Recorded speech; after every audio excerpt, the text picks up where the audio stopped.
The champagne flutes were raised, the orchestra had just begun the opening notes of the processional, and 200 guests in silk and diamonds turned their faces toward the cathedral doors when Miguel Hernandez felt his phone vibrate in his jacket pocket. He ignored it.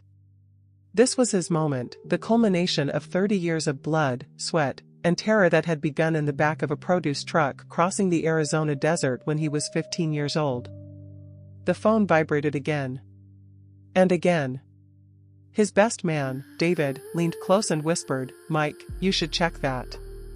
But Miguel shook his head, his eyes fixed on those massive oak doors that would soon reveal Isabella, the woman who had chosen to love him despite knowing every scar on his soul, every nightmare that still woke him gasping in the darkness, every memory of hunger that made him weep over wasted food. Then the doors at the back of the cathedral burst open, but it wasn't Isabella in her ivory gown. It was 6 men in navy blue windbreakers with 3 letters stamped across their chests in yellow that made Miguel's blood turn to ice, ICE. Immigration and Customs Enforcement. The orchestra stopped mid-note, creating a silence so complete that Miguel could hear his own heartbeat thundering in his ears like the hoofbeats of horses chasing him through his childhood dreams. He couldn't breathe. His lungs had forgotten how to pull in air. His hands, which had signed billion-dollar contracts without trembling, now shook so violently he had to grip the altar rail to remain standing. Around him, the gasps and whispers of his guests created a wave of sound that felt like drowning. "Miguel Hernandez?" The lead agent's voice cut through the cathedral like a blade. "We need you to come with us." Miguel's mind went blank, white and empty as winter. 30 years collapsed into nothing. He wasn't Miguel Hernandez, CEO of Hernandez Construction, the man who had built half the skyline of Los Angeles. He was suddenly 15 again, hungry and terrified, hiding in the shadows of a convenience store, praying no one would see him, praying he could just survive one more day. The shame hit him like a physical blow, hot and suffocating. All these people, his business partners, his employees, the mayor, the city council members who had praised him just last month at the Chamber of Commerce dinner, they all knew now. They knew his secret, the one he had buried under expensive suits and penthouse apartments and philanthropic donations. They knew he didn't belong here. Isabella appeared then, not from the doors where she was supposed to make her grand entrance, but from the side corridor, still in her street clothes, her wedding gown abandoned somewhere in her rush to reach him. She was running, her heels clicking against the marble floor, and Miguel wanted to tell her to stop, to stay away, to protect herself from the contamination of his past, but his throat had closed around the words. She reached him and grabbed his arm, her fingers digging into his jacket. "What's happening?" she demanded, her voice sharp and clear, cutting through his paralysis. "Miguel, what is this?" He couldn't look at her. If he looked at her, he would fall apart completely, and he had to stay strong, had to maintain some dignity even as his entire world disintegrated around him. "Ma'am, please step aside," the lead agent said, his tone neither cruel nor kind, just bureaucratic, which somehow made it worse. Isabella didn't move. "On what grounds are you arresting him?" she asked, and Miguel finally found his voice, hoarse and broken. "Isabella, don't. Please." But she ignored him, her eyes fixed on the agents.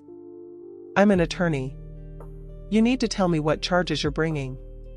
The lead agent pulled out a folder, and Miguel felt his knees weaken.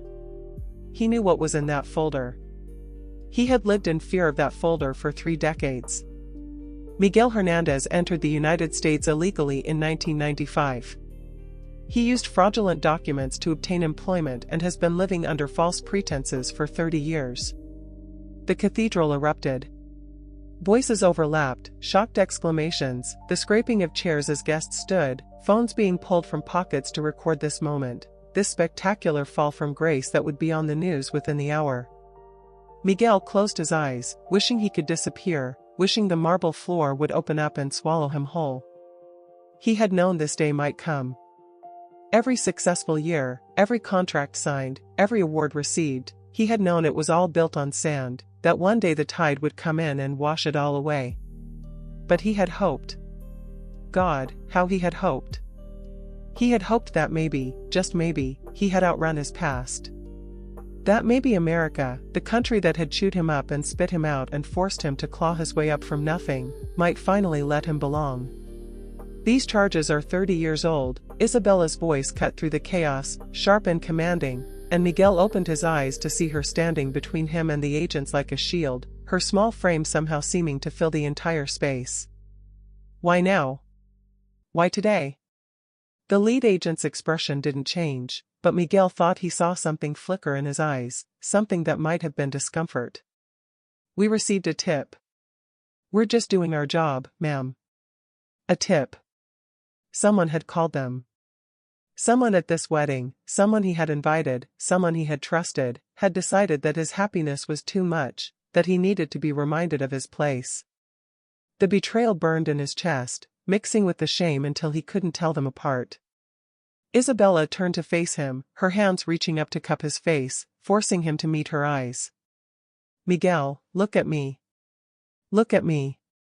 He did, and what he saw there broke something inside him. There was no disgust, no disappointment, no shame.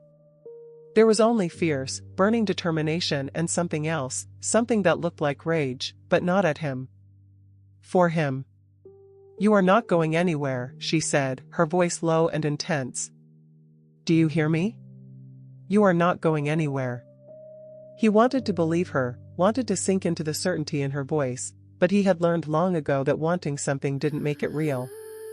Isabella, they're federal agents, he whispered, his voice cracking. There's nothing you can do. I've been living on borrowed time, and now it's run out. She shook her head, her grip on his face tightening. No. No, that's not how this works. That's not how any of this works. She turned back to the agents, and Miguel saw her transform, saw the brilliant attorney emerge, the woman who had never lost a case, the woman who fought for people like him, people who had been chewed up by a broken system. You have no warrant. This is a church, and unless you have immediate evidence of a crime in progress, you're violating sanctuary laws. Dear listener, if you are enjoying this story, leave your like and subscribe to the Storyteller channel. This helps us a lot to continue bringing stories that touch the heart. Continuing. The lead agent's jaw tightened, but Isabella pressed on, her voice rising, filling the cathedral. More than that, you're violating basic human decency. This man has lived in this country for 30 years. He has paid taxes, created jobs, built infrastructure, contributed to his community. He has done everything right except for the circumstance of his birth, which he had no control over. And you choose to arrest him today? On his wedding day? In front of everyone he loves? Her voice broke on the last word, and Miguel felt tears streaming down his face, hot and unstoppable. He had spent 30 years not crying, 30 years being strong, being tough, being unbreakable because that was the only way to survive. But Isabella's words, her fury on his behalf, cracked him open. The law is the law, ma'am, the agent said, but there was less certainty in his voice now. The law is selective, Isabella shot back. You have limited resources, limited manpower, and you choose to spend them on this? On a man who has harmed no one, who has only contributed, who is beloved by his community. She gestured to the crowd, and Miguel finally allowed himself to look at his guests. He expected to see judgment, disgust, people backing away from him as if his illegal status was contagious. Instead, he saw tears. He saw his employees, tears streaming down their faces, many of them immigrants themselves, documented and undocumented, who knew exactly what this moment meant. He saw his business partners standing, their faces set in angry solidarity. He saw the mayor, a man who owed his election to Miguel's fundraising, stepping forward. Agent, the mayor said, his voice carrying the weight of authority, I think you need to reconsider this action. The lead agent turned to him, irritation flickering across his face. Sir, this is a federal matter. Local government has no jurisdiction. I understand that, the mayor replied, moving to stand beside Isabella and Miguel, but I am telling you, as an elected official of this city, that this man is a pillar of our community. His company employs over 2,000 people. He has built schools, funded youth programs, donated millions to local charities. If you arrest him today, there will be consequences. The threat hung in the air, and Miguel felt something shift, felt the balance of power trembling on a knife's edge. Other guests began to move forward, forming a human wall between Miguel and the agents. David, his best man, who had been his foreman 20 years ago when Miguel was still working with his hands, building houses in the scorching sun. Maria, his executive assistant, who had fought cancer last year and whom Miguel had supported through every treatment, every terrifying doctor's appointment. Carlos, the young man Miguel had mentored, putting him through college, who now ran his own architecture firm. They all stood together, a wall of bodies and love and defiance. If you want him, David said quietly, you'll have to go through all of us. The lead agent looked around, and Miguel could see the calculation in his eyes, the weighing of options, the bureaucratic mind trying to determine how this would play out, what the headlines would be, whether this was worth the fight. The silence stretched, taut and terrible, and Miguel held his breath, hardly daring to hope. Then, from the back of the cathedral, another voice, high and clear and achingly familiar. Papa? Miguel's heart stopped. His daughter, Sofia, whom he had raised alone after her mother's death 12 years ago, who was supposed to be at college in Boston, was walking down the aisle in jeans and a sweatshirt, her eyes red from crying. Papa, I came as fast as I could. She had been the one calling him, Miguel realized. She had somehow known, had been trying to warn him. Sofia reached him and wrapped her arms around his waist, pressing her face against his chest the way she had when she was little and afraid of thunderstorms. I'm not letting them take you, she whispered against his jacket, her voice muffled and fierce. I'm not letting them take you away from me. Miguel's arms came up automatically, holding his daughter, this brilliant, beautiful young woman who was the best thing he had ever created, the only purely good thing in his life. Mija, he breathed, using the Spanish endearment he rarely allowed himself in public, it's okay. I'll be okay. But it was a lie, and they both knew it.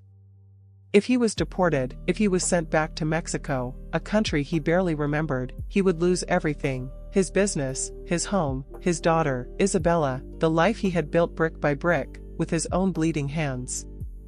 The lead agent shifted uncomfortably, and for the first time, Miguel saw a crack in his professional facade. The man was looking at Sofia, at this young woman clinging to her father, and something in his expression changed.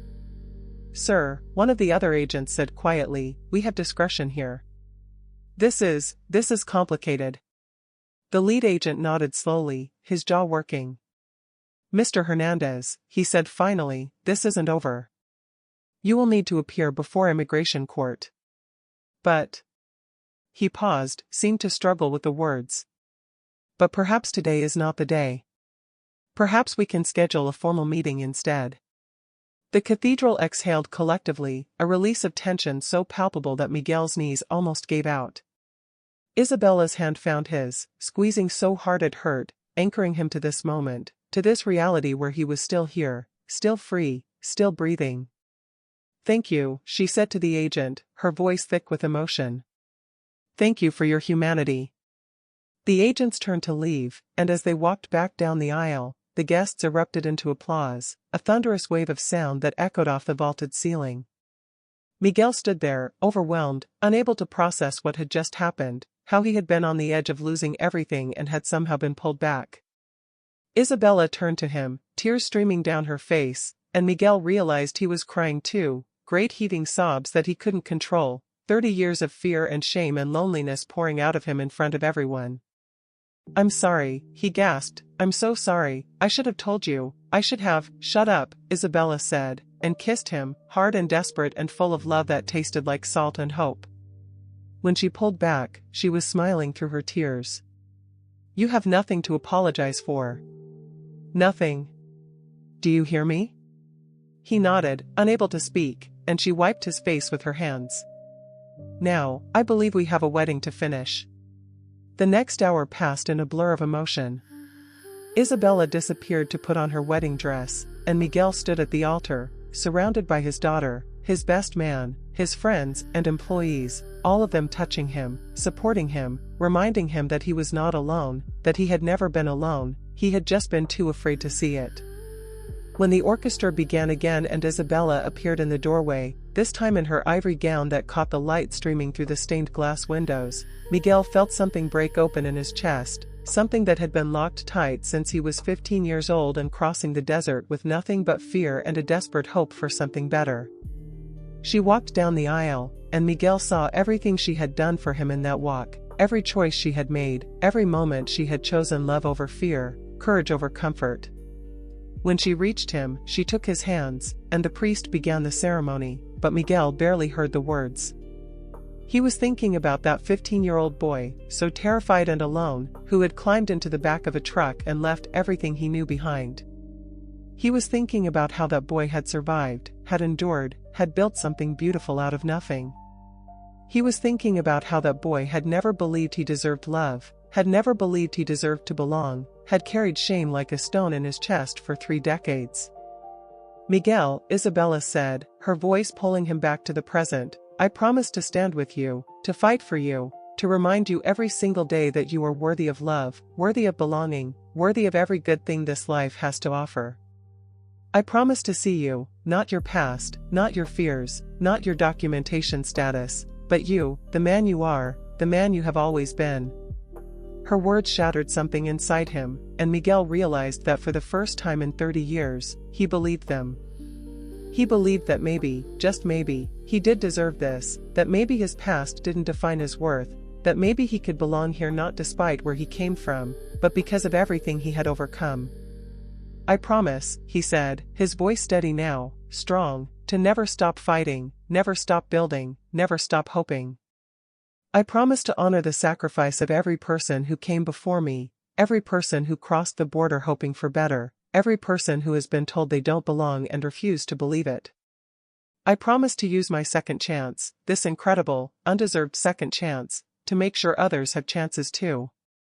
The priest pronounced them married, and when Miguel kissed Isabella, he tasted freedom, real freedom, not the kind that came from documentation or legal status, but the kind that came from being fully known and fully loved. The reception was unlike any wedding celebration Miguel had ever attended. There was joy, yes, and music and dancing and champagne, but there was also something deeper, something sacred. Person after person came up to him, sharing their own stories, their own fears, their own journeys. The woman who cleaned his office building, who had been undocumented for 20 years and lived in constant terror. The line cook at his favorite restaurant, who sent money home to his family in Guatemala and hadn't seen his mother in 15 years. The nanny who cared for his business partner's children, who had a master's degree from Columbia but couldn't get it recognized here. They all came to him, and Miguel realized that he had never been alone in his fear, that he was part of a vast, invisible community of people living in the shadows, contributing everything and asking for nothing but the chance to survive. David gave a toast that made everyone cry, talking about the day he met Miguel, when Miguel had been working 3 jobs and sleeping in his car but had still stopped to help David change a flat tire on the freeway. "This man," David said, his voice breaking, "has more integrity in his little finger than most people have in their entire bodies. And I don't care what any piece of paper says, Miguel Hernandez is as American as any of us. More American, because he chose to be here, fought to be here, and never took a single day for granted." The room exploded in applause, and Miguel stood, embracing his friend, this man who had seen him at his lowest and had never judged, never turned away. Sophia gave a speech too, talking about growing up with a father who worked himself to exhaustion, who came to every school play and parent-teacher conference with paint under his fingernails and concrete dust in his hair, who taught her that the content of your character mattered more than the circumstances of your birth. "My father," she said, looking directly at Miguel with tears streaming down her face, "taught me that being American isn't about where you're born. It's about what you believe in, what you're willing to fight for, what you're willing to sacrifice. And by that measure, my father is the most American person I know." Miguel couldn't stop crying, couldn't stop feeling like his heart was too big for his chest, like he might explode from the sheer overwhelming intensity of being loved like this, being seen like this. Late in the night, when most of the guests had gone home and only the closest friends remained, Isabella found Miguel standing alone on the balcony, looking out at the city lights, the skyline he had helped build. She wrapped her arms around him from behind, resting her cheek against his back. "What are you thinking?" she asked softly. Miguel was quiet for a long moment, trying to find words for the storm of emotions inside him. "I'm thinking about that boy," he said finally, "the one who crossed the desert 30 years ago. I'm thinking about how terrified he was, how certain he was that he would die before he ever made it to something better. I'm thinking about how if I could go back and tell him about today, about all of this, he wouldn't believe me." "What would you tell him?" Isabella asked. Miguel turned in her arms, looking down at his wife, this fierce, brilliant woman who had chosen him, who had fought for him, who had stood between him and his destruction without hesitation. "I would tell him that it's going to be harder than he can imagine. That there will be days when he wants to give up, when the fear and the shame and the loneliness feel like too much to bear. I would tell him that he will spend 30 years looking over his shoulder, 30 years feeling like he doesn't belong, 30 years carrying a secret that feels like it's slowly poisoning him from the inside." He paused, his voice breaking. "But I would also tell him that it's worth it. That one day, he's going to stand in a cathedral surrounded by people who love him, people who see him, people who will fight for him. That he's going to have a daughter who makes him believe in goodness again. That he's going to marry a woman who teaches him that he is worthy of love." Isabella was crying now, her hands clutching his shirt. "You are worthy, Miguel. You have always been worthy." "I'm starting to believe that," he said, and realized it was true. "For the first time in my life, I'm starting to believe that maybe I deserve to be here, that maybe my existence isn't a crime, that maybe I have just as much right to dream and love and build a life as anyone else." They stood there together, wrapped in each other's arms, and Miguel felt something settle inside him, something that had been restless and afraid for as long as he could remember. It wasn't that the fear was gone completely, he would still have to face immigration court, would still have to fight for the right to stay in the only home he had known for 3 decades. But the shame was gone, burned away by the fierce love of the people around him. The next morning, Miguel woke up in a hotel room with Isabella beside him, sunlight streaming through the windows, and for the first moment in 30 years, he didn't wake up afraid. He lay there, watching his wife sleep, thinking about everything that had happened, everything that had almost been lost, everything that had been saved. His phone buzzed with messages, hundreds of them, from employees and business partners and friends and strangers who had seen the news, who wanted him to know they stood with him, that they were ready to fight for him. There were messages from immigration attorneys offering their services pro bono, from community organizations offering support, from politicians promising to advocate for his case. The news coverage, which he had dreaded, had been overwhelmingly sympathetic, painting him not as a criminal but as a symbol of everything complicated and broken and beautiful about the American immigration system. Over the next weeks and months, Miguel's case became a rallying cry. Immigration reform advocates held rallies outside the federal courthouse, holding signs with his name and his story. His employees organized a petition that gathered over 100,000 signatures in a matter of days. Business leaders across the city wrote letters to their representatives, arguing that people like Miguel, who contributed so much to their communities, deserved a path to citizenship. And through it all, Isabella was beside him, fighting with everything she had, building a legal case that was part law and part moral argument, insisting that the system had to recognize not just the letter of the law but the spirit of justice. The immigration hearing, when it finally came, was packed with supporters. Miguel sat at the defendant's table, wearing the same suit he had worn on his wedding day, and told his story. He didn't hide anything, not the desperation that had driven him to cross the border, not the false documents he had used, not the years of living in fear. He laid it all out, his voice steady, and then he talked about what he had built, the 2,000 people who depended on him for their livelihoods, the schools and parks and community centers his company had constructed, the youth programs he had funded, the family he had created. "I'm not asking you to ignore the law," he said to the judge. "I'm asking you to see the whole picture, to see me as a human being, not just a case number. I'm asking for the chance to stay in the country I have served, the country I love, the country that has been my home for longer than it hasn't." The judge, a stern woman in her 60s, listened without expression, and when Miguel finished, the courtroom held its breath. She shuffled her papers, adjusted her glasses, and then began to speak. She talked about the law, about borders and sovereignty and the rules that governed immigration. But then her voice softened, and she talked about mercy, about redemption, about the American tradition of second chances. Mr. Hernandez, she said, your case represents everything difficult about our immigration system. You broke the law. That is undeniable. But you have also contributed immeasurably to your community. You have lived a life of integrity and service. And I am mindful that true justice must balance punishment with compassion. She paused, and Miguel's heart hammered against his ribs. I am granting you a path to legal status, with conditions including continued community service and regular check-ins with immigration authorities. Welcome home, Mr. Hernandez. Officially. The courtroom erupted, and Miguel collapsed into Isabella's arms, sobbing so hard he couldn't breathe. 30 years of fear, 30 years of shame, 30 years of not belonging, all of it poured out of him in that moment. He was home. He was finally, legally, undeniably home. As they left the courthouse, surrounded by cheering supporters, cameras flashing, reporters shouting questions, Miguel thought again about that 15-year-old boy in the back of the truck. He thought about how that boy had believed that America was a place where hard work and determination could overcome anything, where dreams could become reality if you were willing to fight for them. He had been wrong and right at the same time. America had been harder, crueler, more unforgiving than he had imagined. But it had also been more beautiful, more generous, more full of second chances than he had dared to hope. Miguel learned that belonging isn't something given by documents or status, it's something built through love, through community, through the daily choice to show up and contribute and fight for something bigger than yourself.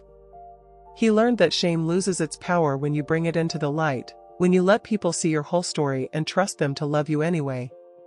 He learned that the American dream isn't about perfection or legality or following every rule, it's about the stubborn, defiant hope that tomorrow can be better than today, that you can become more than your circumstances, that you deserve dignity and love and belonging simply because you're human. And most of all, he learned that sometimes the bravest thing you can do is let yourself be loved, let yourself be seen, let yourself believe that you are worthy of every good thing this complicated, beautiful, heartbreaking life has to offer. Now tell me, what did you think of this story? What would you have done in his place? Leave your opinion in the comments, I love reading every single one. Don't forget to leave your like and subscribe to the Storyteller channel for more emotional stories.